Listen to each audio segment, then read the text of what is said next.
Alaskan black wolf stalked this photographer. What happened next will blow your mind.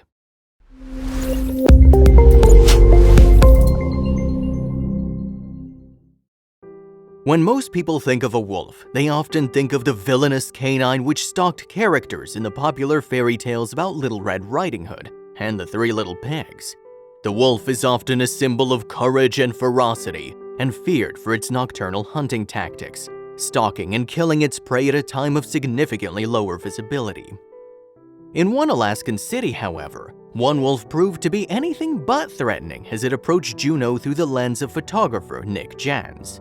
The wolf named Romeo ended up proving that just because something sounds scary, it doesn't mean it is, and Juneau is that much nicer a place to live because of him.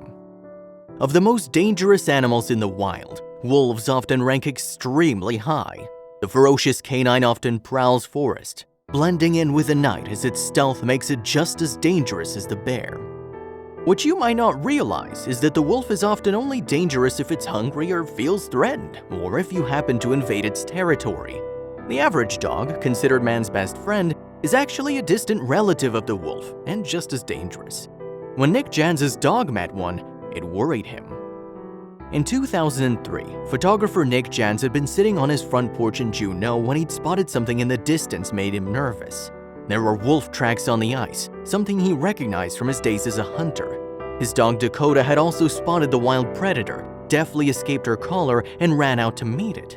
This was a scary situation as Nick watched the two investigate each other. When Dakota met the Alaskan black wolf, Nick didn't expect them to actually get along. Not many professional photographers get a chance to take pictures of wild animals, so he took out his camera to capture the two standing nose to nose before the wolf revealed itself to actually be friendly. When they started playing, Nick realized he'd been blessed. Some wolves are relentless predators, as Nick Jans knew too well as his days as a hunter. Others are calm, relaxed, and even tolerant. It's impossible to know until you meet one which way it will act, and often enough it's not recommended that you approach one. Wolves are often territorial and don't like being approached, seeing it as an act of hostility and responding as such. They are unpredictable, and Nick knew he was lucky that his dog and Alaskan black wolf got along. Having made his acquaintance with Nick's dog Dakota, the photographer was also surprised to see the wolf deciding to make regular appearances in Juneau. The social tolerance the wolf exhibited earned him the Shakespearean name Romeo. Nick's daughter gave him the name after seeing him become an unlikely friend with Dakota, much like the children of rival families in the classic tragedy, and this was only the beginning. As wolves are usually known to be predators, especially around animals, it was surprising when Romeo got to know other dogs in the area as well. He became not just a regular visitor, but practically a member of the Juneau community. His favorite place to hang around was Mendenhall Glacier Park, where he met other dogs and their owners. As with most things people fear, it's often coming face to face with it which makes that fear fall to the wayside. The same thing happened with locals who'd met Romeo for the first time. They couldn't know at first that this Alaskan black wolf wasn't going to attack them and initially avoided him. As time passed and Romeo made repeated appearances with no attacks, the people who regularly visited Mendenhall Glacier Park came to realize the wolf wasn't a threat. As he continued his trend of social interactions and people saw he meant them no harm, tolerance led to acceptance. The park and Juneau eventually realized they had a willing mascot of sorts. After people and their dogs learned to accept Romeo, they also learned his real purpose for visiting the park. The Alaskan black wolf just wanted to play, especially with the dogs. He didn't care about breed or size. Dobermans and Dachshunds were as equal to him as Pomeranians, Pit Bulls, and German Shepherds.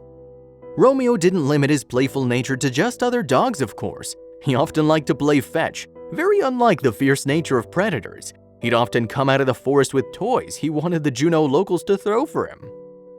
What do you do when a wolf wants to play fetch?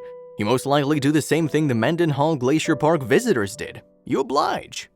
As most canines often do after they've had their playtime, Romeo was known to also just lay around. This is very uncommon, just like the fact that wolves are often known to attack and even eat other animals who venture into their territory.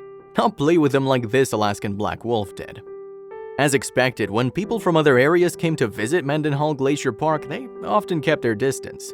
Wolves in general are not known to be socially tolerant like Romeo is. Much like the locals did at first, it took strangers some time to realize that Romeo was no threat, and almost ironically playful. Once one gave him the chance, you'd be surprised at how nice this Alaskan black wolf was. Photographer Nick Jans knows how lucky he is to have lived so close to Mendenhall Glacier Park, and often used this to get photos of Romeo. He also knew that not everyone would get the chance to visit Juneau to meet and possibly play with the Alaskan black wolf. Using the first picture he ever took of the curious creature, he had the front cover ready for a book about him. Titled A Wolf Called Romeo, the book goes into depth, explaining even further the discovery and joy of having discovered a friendly black wolf. The author says there are still parts of the book he can't read without crying. Discover the book for yourself in most formats, including paperback, hardcover, audiobook, and Amazon Kindle.